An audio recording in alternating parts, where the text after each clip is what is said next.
Hello friends, नमस्कार सभी को। मैं हूं अरुणा और आप देख रहे हैं आपका अपना चैनल बाल वाटिका। तो आज मैं एक नया विषय लेकर आई हूं। क्या आपको पता है अप्रैल फूल क्यों मनाया जाता है? अप्रैल को ही क्यों मनाया जाता है?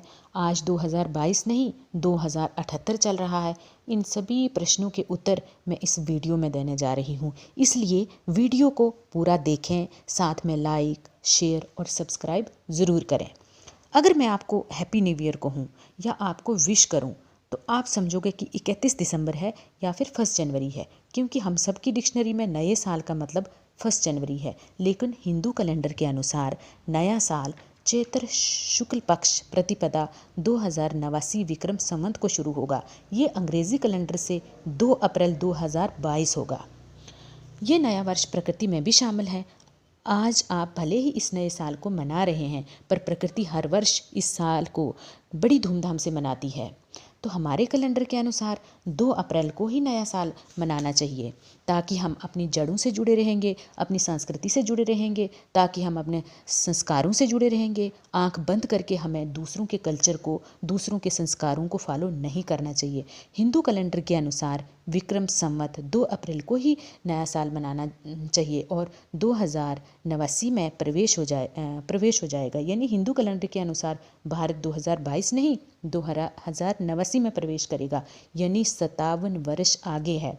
फिलहाल पूरी दुनिया 31 दिसंबर की शाम से ही नए साल के जश्न में डूब जाती है। हम चाहे भारत में कहीं भी रहते हों, और जैसे ही रात के 12 बजते हैं वैसे ही हम सारे नए साल में प्रवेश हो जाते हैं और 12 बजते ही हम एक दूसरे को मैसेज करने लगते हैं, एक दूसरे को साल की शुभकामनाएं देते हैं। लेकिन हिंदू कैलेंडर के अनुसार हमारा नया साल रात के अंधेरे में नहीं, हमारा नया साल सूर्य की पहली किरण का स्वागत होता है, यानी कि सूर्य की पहली किरण के साथ शुरू होता है। भारत के भले ही कहीं लोग इस नए साल को भूल गए हों, पर 1582 से पहले यही हमारा कैलेंडर हुआ करता था।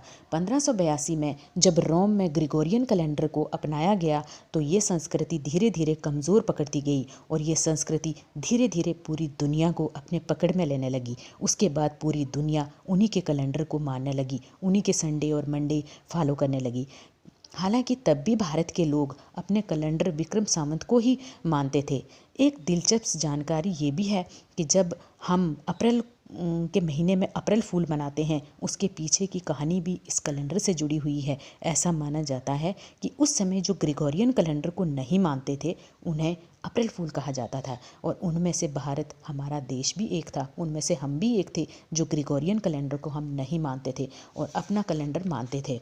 और इसी प्रकार भारत में धीरे धीरे लोगों ने भी इस कैलेंडर को मानना शुरू किया।